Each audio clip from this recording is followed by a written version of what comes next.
Hello, this is just a very short video to show you a few things that you can do to make your online presentations for conferences and seminars, etc., a little bit better. Just polish them a bit more to make a better presentation, because obviously there's not going to be any physical conferences for a few months just yet, so people will be delivering presentations online. So this is really just to kind of get you used to doing things like this at home. So I'm just going to sit down to do this bit of the demo and just show you how Google Slides work. I use Google Slides. You can obviously do this with PowerPoint, but I've used Google Slides for at least the last 6 or 7 years now to make all my presentations. It works exactly like PowerPoint. You'll notice it looks very familiar. Here is the editing version of Google Slides. You can import PowerPoint slides in. You can do things like add the University of Sheffield crest up here, use the actual logo up here, brand them as the University of Sheffield, and you can do anything that you would normally do, adding images, adding text. The one thing is that the slides are online, which means that you can easily embed videos and play videos on them. I know it's easier to do that in PowerPoint, but it is very easy to make your slides hyperlinkable. You can click out, go to other web pages, etc. And the other good thing is that you can then go to File and download your slides in these formats. You can download it as a PowerPoint, you can download it as a PDF, you can even download current slides as images, etc.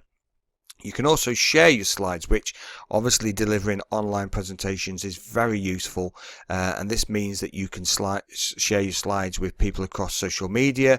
You can share them with the conference attendees. You can share them in advance. You can make them totally viewable. You just go to the share options here. It's usually set to the University of Sheffield. I can go in here and click change. Just get rid of that. Click this little pull down arrow here, and I can make it anyone with the link.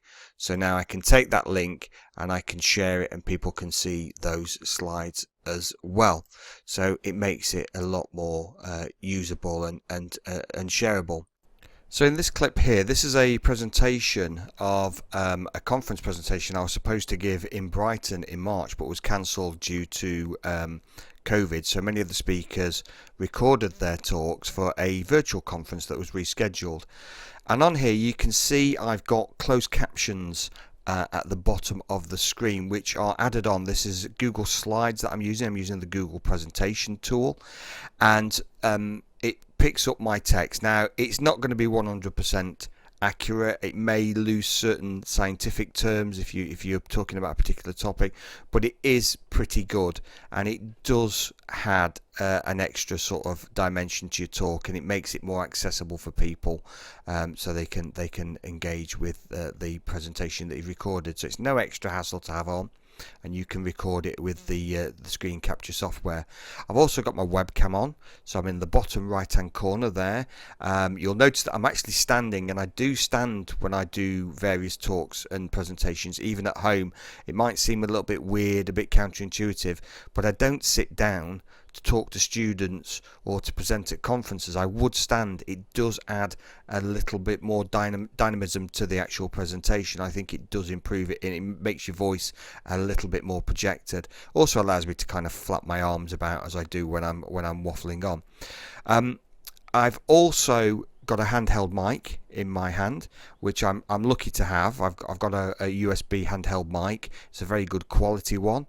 I think it makes a difference in terms of the audio quality. It means that people may be more likely to listen to you than if it's a poor quality. I've listened to lots of conference presentations, various talks on the web, and quite often the audio is very poor, and the audio becomes incredibly important when we're broadcasting across the web. It allows people to listen to things on the go as well. You can extract it out into an audio podcast easier. But a headset, which many colleagues have got, is still very useful. You can wear that, have the microphone piece right in front of your face. It's much better than having the webcam audio, because it would be picking up lots of the external noise. I'm in a conservatory, although I'm in a fairly quiet part of Derbyshire. It still picks up road traffic noise. It still picks up DIY. There's a lot of DIY going on under lockdown, so having a microphone nearer to your face will cut out a lot of that sound. Now this is the audio of me recording using a microphone. I've got a handheld microphone in my hand, but the audio would be better also if I had a headset with a microphone just in front of my face. So again, this is the audio of me using the webcam mic. It's totally fine. There is background noise. It doesn't sound as clear. It's not as nice to listen to, I don't think. It is okay, but I think if you use a microphone or a headset, it will improve the sound. Now, another issue you may have, and you may note behind me, I've got a rather cluttered background, and I don't find that a problem, and I'm sure most people don't, but if you're a bit conscious of the background, then it's worth thinking about putting something behind you or recording in a different part of the house. Also, if you've got mobile devices and the weather's nice, you can go outside and record. Even if it's just a short video as an introduction to a module or an introduction to a conference or something like that, you can do them outside. Hello, I'm Andy Tattersall and I'm the coordinator for IRIS. IRIS stands for Information Resources, Information Study Skills. Obviously, provided once you're outside, you can pick up a lot of external noise, so it's important to think about that, but also people can hear you, so you need to be careful about issues relating to information governance. But if it's just a conference presentation, something that's going to be shared out in the public domain, then the concerns aren't really there. But again, it's just important to think about that when you're outside the building, as if you were on university campus having a conversation, it's about what you will be actually recording and portraying out aloud. Another useful tip for recording a conference presentation or teaching presentation is dealing with the issue of very long URLs like this one here. It's exceptionally long. If I wanted to copy that and put that into a presentation, it's really hard for someone to write down in a short time while you're talking. Of course, you can share them afterwards. There's things you can do to share afterwards. But one useful thing is to use a tool like Bitly. And Bitly will shorten URL links for you to very short links. They'll stay permanent. So if ever you try and shorten that link again, it will be the same shortened link. And you can use it in tools like Chrome in your browser. So you can actually put a Chrome plugin here from the Bitly App Store for Chrome. And if I just click on this here, it will bring a little pop-up box. And I've now got a very short URL. That there is the URL, and I can copy that and put that into my slides.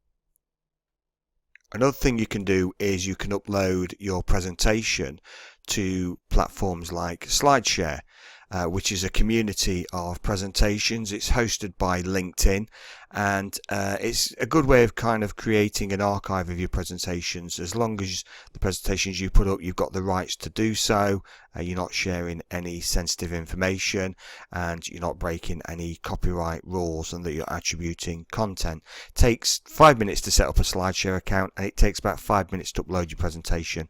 It's the sort of thing you could do before the presentation and then share with people, or share afterwards as well. If you're organising a conference, then it's a good place to actually create an account and put all the conference presentation slides in there as well. Here's one that I delivered a few years ago, and you can see it's had nearly 6,000 views. So it's just a good, just another good thing to do for the sake of 10 minutes. Another thing to do to enhance your presentations is to use Creative Commons images. You can get them from various sites. Creative Commons are licenses that allow you to reshare content. There are various ones. For those of you who are publishing academic papers, you may have published now under a Creative Commons license. The most common is the attribution license, and on here I've gone to the Flickr site, which you can see in the top left hand corner. And you can search for things under the licenses. So if you do a search for Flickr Creative Commons, I can go into the attribution license like so. I can search for a topic. Let's say I will search for NHS. Hopefully it will give me some images, and here we go. I've got various images here of doctors, conferences, there's an ambulance, etc. And you can take these images on the proviso that you attribute them. So that's quite important. The attributions are here. You've got the CC BY, which is the one that you're looking at here, which allows you to do these various things, allows you to remix, adapt, etc., as long as you attribute. So you cite the actual owner of the image on the image or at the end of your slides, and put what license it's under. There are other licenses here, but they are more restrictive, such as this one where you can't make a derivative or you have to share alike. So if you create something based on Creative Commons materials, you then have to share that on a Creative Commons license. So it does get a bit more confusing, but there are lots of things that you can do to enhance your presentations, and hopefully these few tips will get you to think about how you can take your presentations to the next level.